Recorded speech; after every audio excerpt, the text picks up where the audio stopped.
On va commencer tranquillement pour cette 45e Madame. Voilà, 45e édition. J'ai l'honneur de présider pour cette ouverture. Donc c'est toujours un grand plaisir pour moi de travailler sur ce projet-là. C'est un projet, comme vous le savez, de longue haleine. On y travaille de septembre. En fait, on y travaille tout le temps. On fait des bilans et on recommence. Et voilà. Donc, il y a un mois de vacances. Voilà, on a un mois de vacances au mois de septembre. Et la page est blanche et il faut tout réécrire. Voilà, c'est ça. Donc, voilà. Donc aujourd'hui, j'ai la lourde charge de donner l'arrêté d'ouverture au président parce que c'est je lui donne ou je lui donne pas. Voilà. Là, je vois qu'il est déjà signé. Il est déjà signé. Voilà,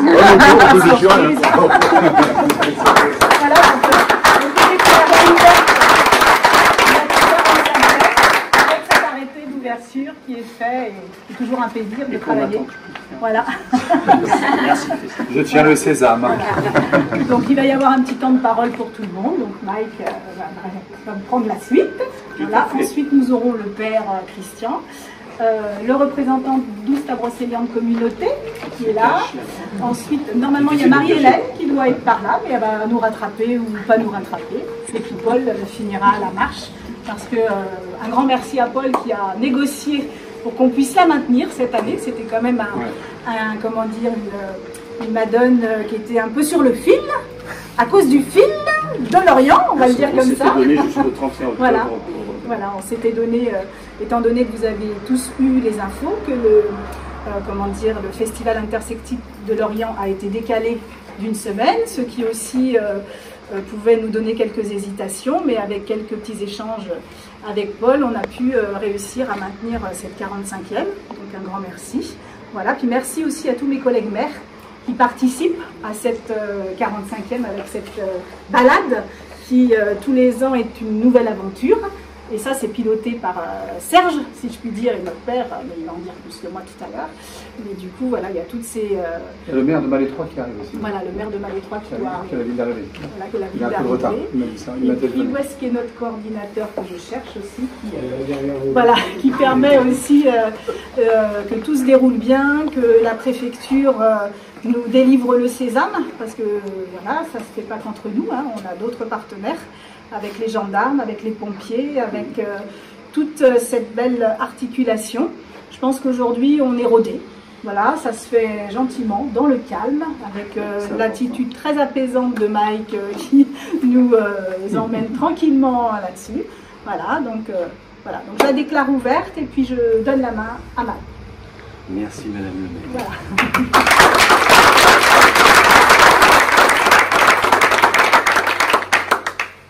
Donc, merci Madame le maire. Merci d'être là, Mesdames et Messieurs les élus. Et Mesdames et Messieurs, les corps constitués, il y a des messieurs là. Et chers bénévoles, sans qui rien ne serait possible, je pèse mes mots.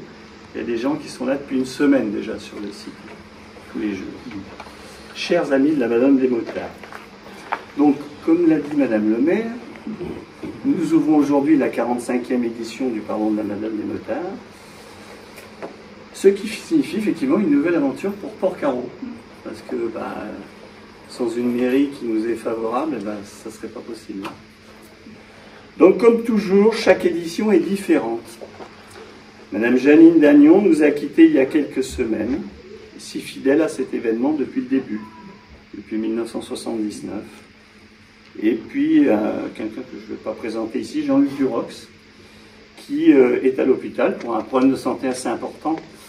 Donc voilà, mais la mélancolie de ces derniers événements est bien sûr adoucie par la joie d'être ici aujourd'hui, bien évidemment, et d'accueillir une fois de plus nos motards venant, comme on le disait tout à l'heure, de toute la France, mais aussi d'autres pays. On a des Allemands, des Belges, des Espagnols là, qui tournent. Certains sont arrivés depuis une semaine aussi.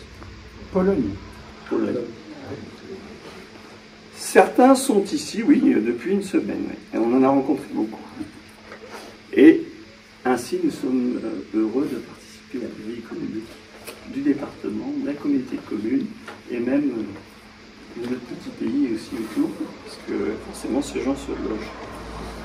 Pour en revenir à cette édition, nous avons noté sur notre dépliant, je ne sais pas si vous l'avez vu, que nous réservions une surprise à nos pèlerins. Donc vous l'avez peut-être remarqué, les motards ont le goût du déguisement et surtout de la décoration de leurs chevaux d'acier. Et l'expression que je viens d'employer, chevaux d'acier, cette expression aurait été utilisée par Madeleine Maurice, surnommée la Sainte de Porcaro, qui vécut au XVIIIe siècle. Elle aurait dit « Ils viendront ici en grand nombre, assis sur des chevaux d'acier ». Je vais revenir sur cette expression après, vous allez comprendre. Eh bien, cet élément de décoration et d'unité qui manquait à nos motos, qui s'élanceront le 15 août vers Malétroit, existe maintenant, c'est le drapeau officiel de la Madone des Motards. Voilà. On le dévoilera tout à l'heure à 15h30. Je vais vous le décrire quand même parce que je ne l'ai pas en photo. Donc sur fond de drapeau breton, hein, c'est normal, la Madone des Motards se penche sur un de ses protégés et celui-ci la salue. Et suivant la courbure de son dos, derrière, la Madone se trouve l'expression en breton, je me méfie, In tron varia arvar tramerion, ce qui veut dire Madame Marie des pilotes de chevaux d'acier. Voilà. En tout cas, vous le verrez tout à l'heure à 15h30, on le dévoilera sur la scène, puisque initialement, c'était un parachutiste qui devait nous descendre du ciel, mais un parachutiste sans avion, c'est un piéton. Donc on n'a plus de parachutiste, on va faire ça sur la scène. Le plan B devient un plan A. En tous les cas, merci d'être présent avec nous et à tout à l'heure pour ce moment historique. Merci.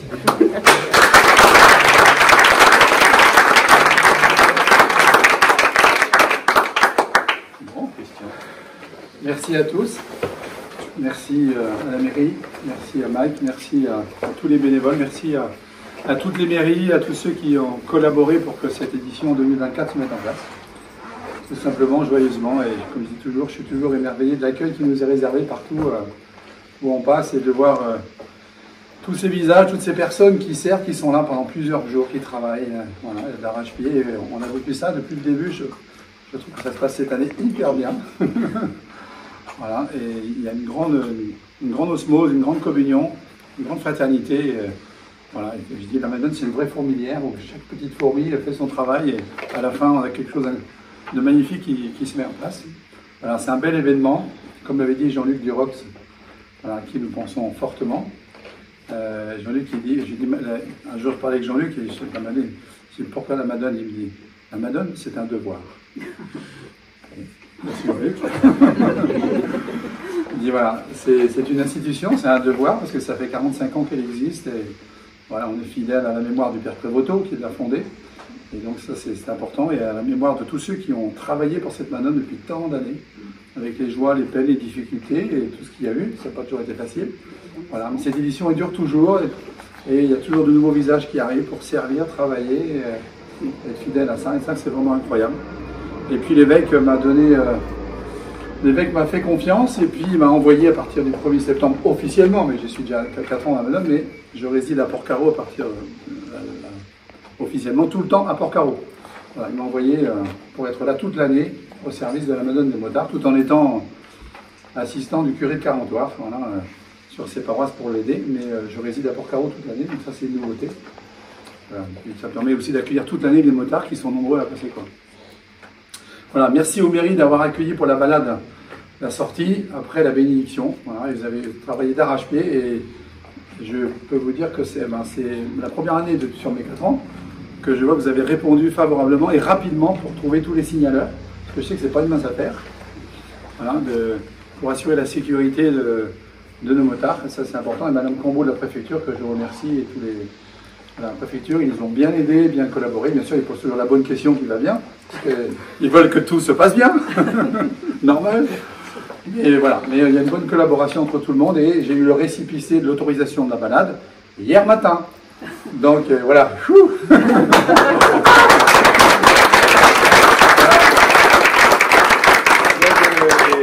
Les mairies, vous avez reçu donc, le mail. Voilà, vous pouvez donner ce récépissé au signaleur. Comme ça, vous montrez que l'autorisation, elle est bonne. Et non, voilà, la mairie.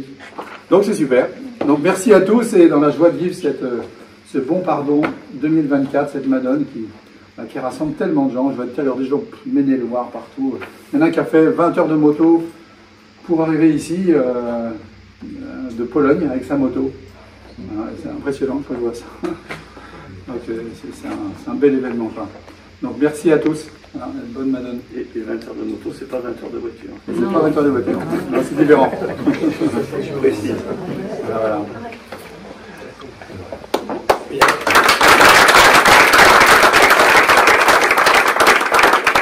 Oui, donc c'est à mon tour, si j'ai bien compris, Sylvie. Déjà, je tiens à saluer tous mes collègues élus, les représentants de la gendarmerie, ainsi que tous les bénévoles et les élus de Port-Carreau.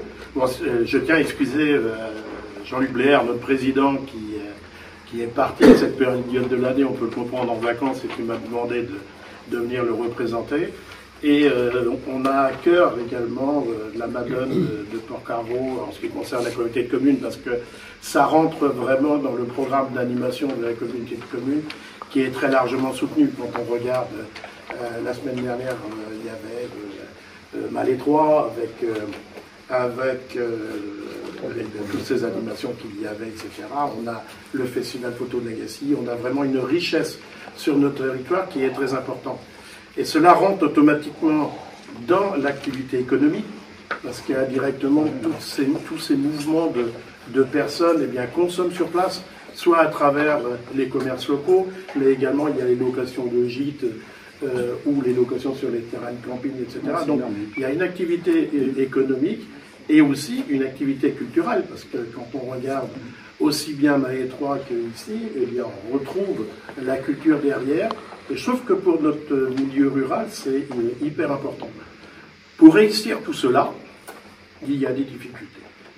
C'est de trouver le monde associatif qui est en mesure de le faire, parce qu'on sait très bien qu'une collectivité comme une mairie seule, elle n'y arriverait pas, c'est pas possible. C'est pas sa vocation non plus, mais une communauté de communes non plus ne serait pas en mesure d'animer et de payer le personnel pour faire ce genre d'animation. Donc le tissu associatif a une force incroyable. Je crois que sur notre secteur, on a cette puissance, mais pas que, parce que quand on regarde la région Bretagne, il se distingue, entre autres, par rapport à ce tissu associatif. Si on regarde certaines régions de France, ils ne savent même pas trop ce que cela veut dire, le monde associatif. Donc ça, c'est une force pour nous. Et quand on regarde, et quand on vous entend, on voit les difficultés qu'il y a pour rentrer dans les clous administratifs. Et Dieu sait que c'est pas évident, mais on voit que avec la motivation et aussi la volonté de tout le monde, de la mairie qui a apporté sa contribution et notamment ses connaissances administratives, mais également l'association et la gendarmerie, les pompiers, la préfecture, à partir du moment où tout le monde apporte sa contribution positive, on arrive à trouver la solution. Et en l'occurrence, c'est ce que vous avez réussi à faire. On voit que tout le monde est détendu, on voit que tout le monde est organisé. Bon, ben, c'est bien. Moi, j'ai eu l'occasion de participer à 2 reprises à la Madone, en tant que bénévole sur le site ici, et également en tant qu'organisateur, parce que la balade était passée sur notre commune, c'est moi qui devais aller appeler les bénévoles pour orchestrer tout cela, et j'en garde un excellent souvenir. Et tout à l'heure, le président disait que les communes... on n'a plus besoin de les solliciter parce qu'elles sont toutes volontaires immédiatement. Mais si vous revenez nous voir, on sera volontaire aussi. Aucun problème pour ça. On remplit l'agenda. Voilà. En tous les cas, je souhaite une belle réussite à cette Madone, 45e anniversaire. Également, à tous les bénévoles, un bon courage et que ce soit une Madone exceptionnelle. Bravo à vous tous.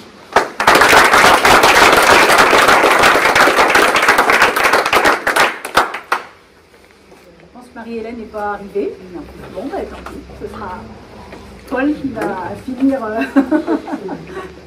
Non, alors la Madone des motards, c'est bien dans l'esprit en fait breton.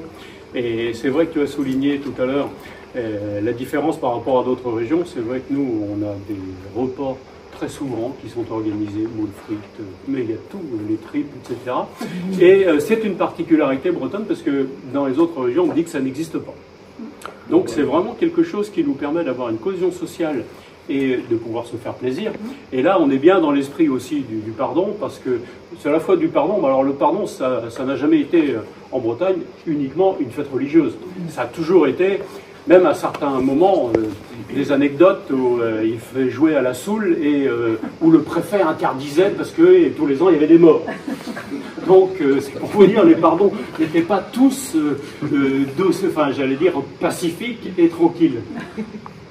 Alors, écoutez, j'ai envie de souligner un peu la réussite de cet été, finalement, parce que entre les Jeux Olympiques et les différentes manifestations qu'on avait, je me suis un peu interrogé à un moment donné, effectivement, si on allait bien réussir à tout faire. Et donc, comme dans le rôle qu'a le parlementaire, en fait, de contrôle du pouvoir exécutif, le ministre de l'Intérieur était venu dans la commission des lois à laquelle j'appartiens, et donc je n'ai pas manqué de l'interroger. Je l'avais déjà interrogé avant, dès que j'ai su qu'il pouvait y avoir des problèmes par une question d'actualité au gouvernement.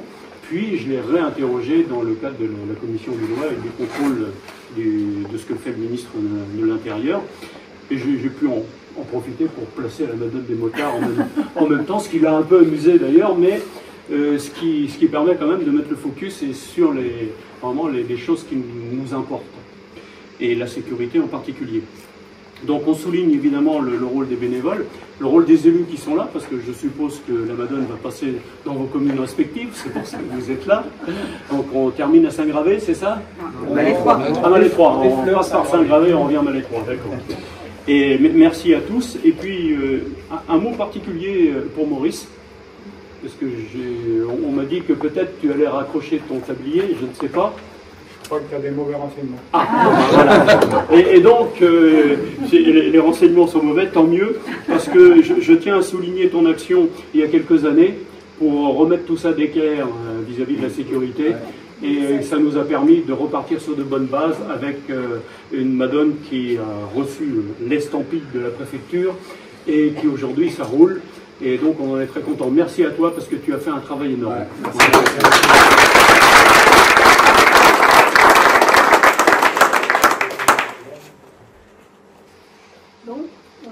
Donc le principe du coordinateur il est important parce que ça fait suite aux événements qu'il y avait eu en 2016. Et bon, il a fallu quand même un petit peu, il y avait quand même des grattements dedans, il a fallu rétablir tout ça. On en a profité pour rétablir un seul site qui était pas forcément pas facile à remettre en marche parce que c'est vrai que les gens ils étaient habitués, toujours les habitudes. Hein. Mais bon, ça s'est bien passé. Et puis j'ai eu aussi la chance d'avoir un groupe coordination, qu'on l'a dénommé comme ça, qui a permis de rétablir tout ça sans trop de grincement de dents. Voilà. Bon, après, effectivement, moi je peux dire que la balade nous prend beaucoup plus de temps que la Madone des motards en elle-même. Hein, c'est un élément qui aujourd'hui a plutôt amplifié. Alors parce que beaucoup se fait un moment invisible aussi. Voilà, mais bon, on a eu la chance également d'avoir l'appui du SDIS, l'appui de la préfecture, hein, dont Madame Cambeau a été quand même une maîtresse à bord qui était très importante. Et à partir de là, tout se déroule bien. Hein, après, et on a la chance quand même aussi, au niveau balade, qui dit balade dit possibilité d'accident, hein, parce que bon, c'est quand même une balade à faible allure. Et jusqu'à présent, en touchant du bois ou de la peau de singe. On ne dit rien dire. Hein, mais voilà, c'est quelque chose qui vient en diminution, d'où aussi l'importance de la préfecture qui a dit, puisque c'est comme ça, on s'appuie quand même vraiment sur des bonnes conditions. Donc voilà, c'est un peu. Alors moi, Philippe, ça a été son année de tuilage, on va dire. Hein, et je pense que maintenant, il a tous les éléments. Je reste avec vous les 2 jours, bien sûr.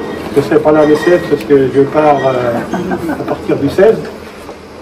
Mais bon, je pense qu'il y a tous les éléments. Et puis si tu veux bien inviter à la réunion, je dirais, uniquement de revoir un peu certaines choses, pas tout, hein, parce que je crois que chacun a besoin aussi d'amener un petit peu sa marque. Et puis c'est la même chose pour Serge qui le quitte également, mais qui reste aussi dans le team Madone. Donc, voilà. En tout cas, merci à vous. C'est une belle